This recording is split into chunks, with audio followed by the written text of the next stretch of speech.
Hello dear students.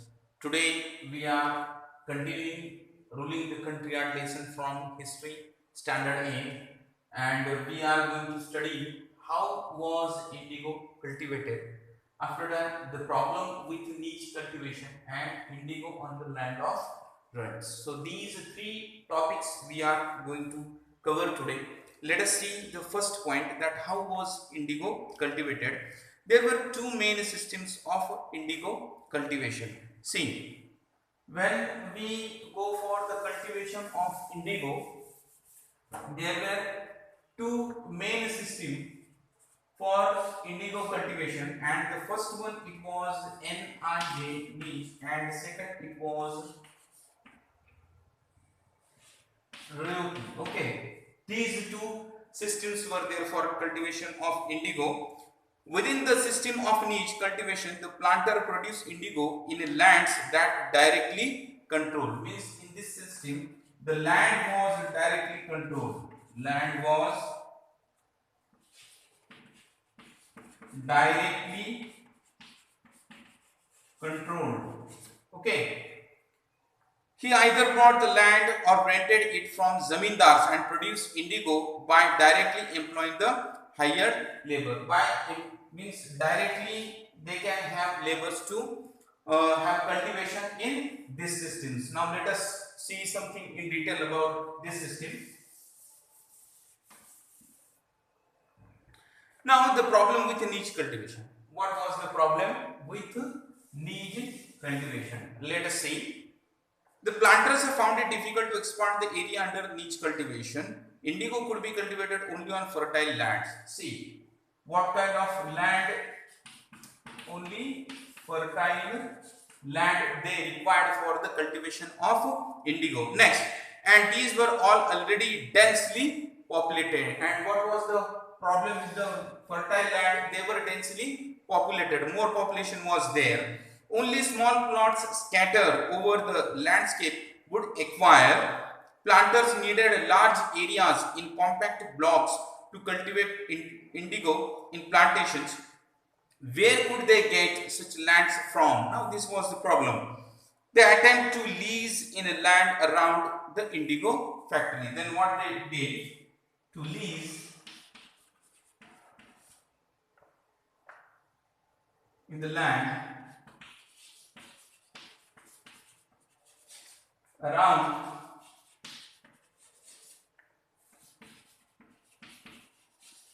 the indigo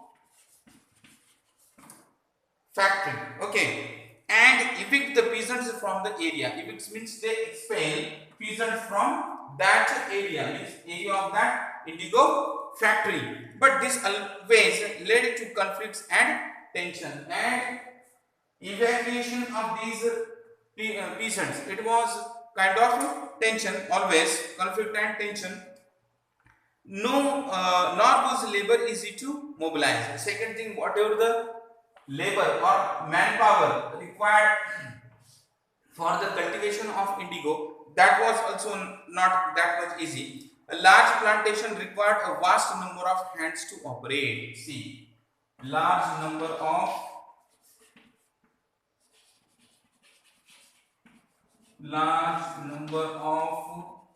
hands to operate.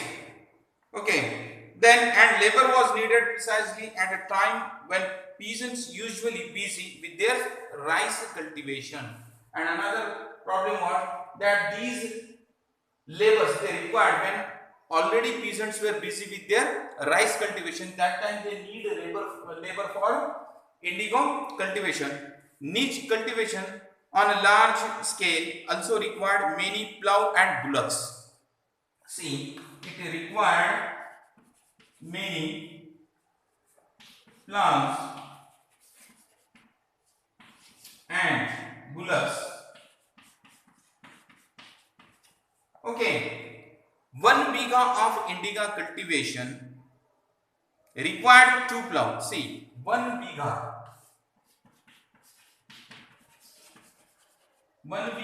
required 2 plough. Means if you are going to have 1000 biga, then you require 2000 plows. Investing, purchase, maintenance of plow was big problem. Now another, first you take down this, after that we will continue with the points.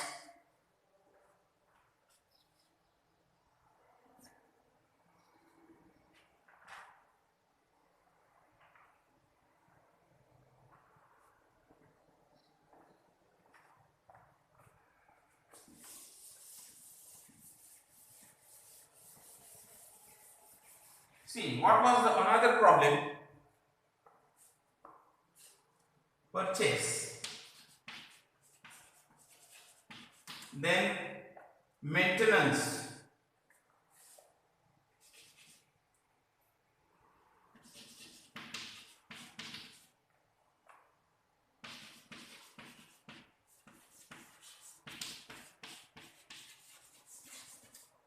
purchasing and maintenance of a plow. It was difficult, as we have studied that if you are going to cultivate 1000 biga land, for that you require 2000 plow. Okay, and purchasing of these 2000 plow and bullocks for this plow again and maintenance, it was a somewhat very hectic and pain, means it was problematic for the people. Nor could supply be easily got from the peasants, since their plow and bullocks were busy on the rice field. What was the second problem? The same time, it was a time for the cultivation of rice, and the plow and bullocks, both they were busy in the cultivation of rice. So when the bullocks and plows busy with the rice cultivation, it was difficult to get these plows and bullocks for indigo cultivation. Now, nor could supply be easily from the peasants, since their plow and bullocks were busy on their rice fields, again exactly at the time that the indigo planters needed them.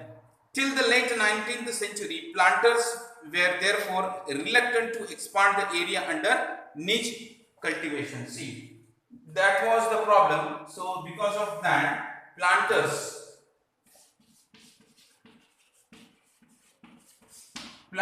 were not ready to expand the cultivation of indigo. Less than 25% of the land producing indigo was under this system. And how much land was under this system? Less than 25%. Less than 25% of the land was under this system. The rest was under alternative mode of cultivation, that is royalty system, and the rest of the land, it was under the cultivation of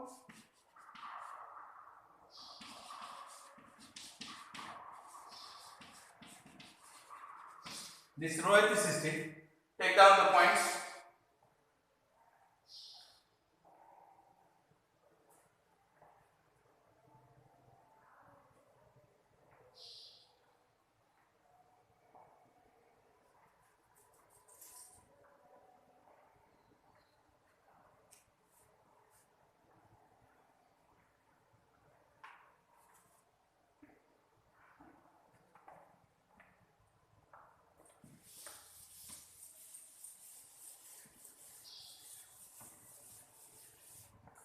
Now let us see the next point, indigo on the land of Reds.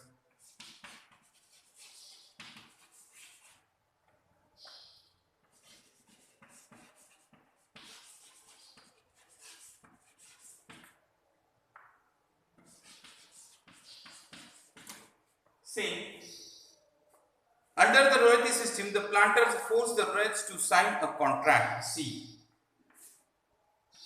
what was the main point? That planters forced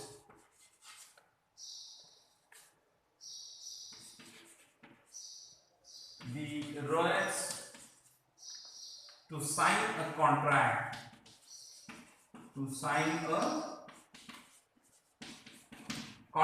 means by force, okay, and force or an agreement which was called as a satta, S-A-T-T-A. At times they persuaded the village headman, and who was the main person, village headman. Okay, village headman to sign the contract on the behalf of villagers. Okay, or on the behalf of royals. Those who signed the contract got cash advance. Okay, they got cash advance.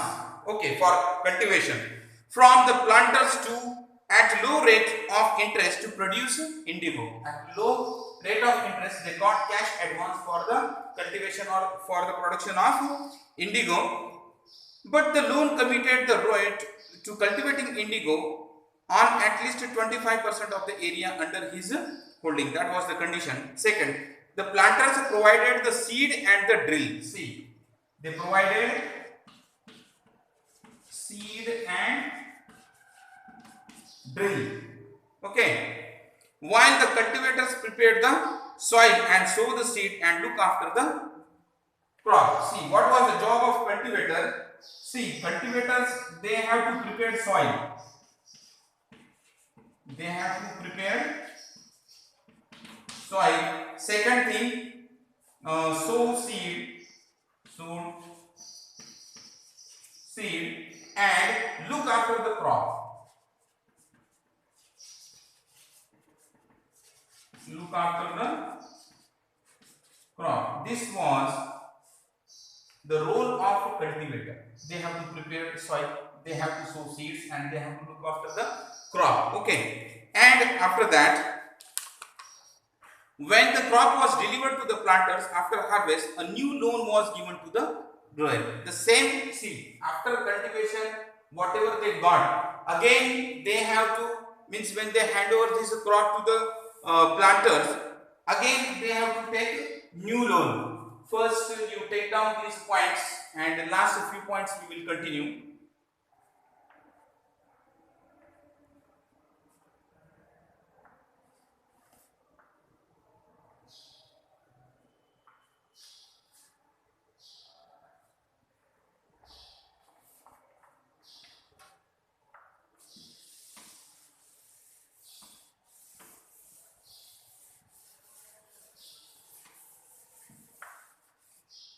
And after cultivation, new process, means the same cycle, and the cycle started all over again. Peasants who were initially tempted by loans soon realized how harsh the system was. The price they got for indigo they produced was very low. See,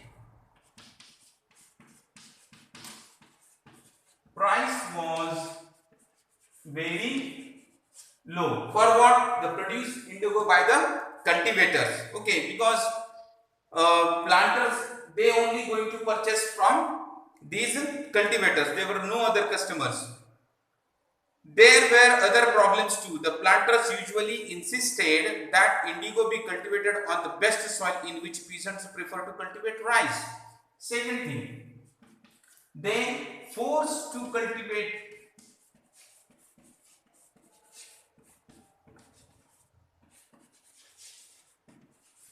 indigo instead of rice. Instead of rice, they forced to prepare indigo. Indigo, moreover, had a deep roots and exhausted the soil rapidly. See, what was the problem with indigo? It was having deep roots. Second thing, exhausted soil.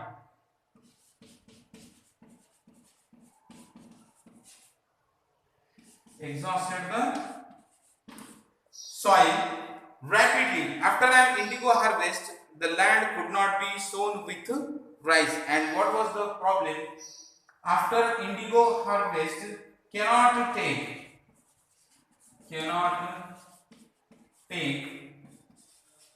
crop of rice when after harvesting indigo. So these were some problems, and because of, and what was the main thing?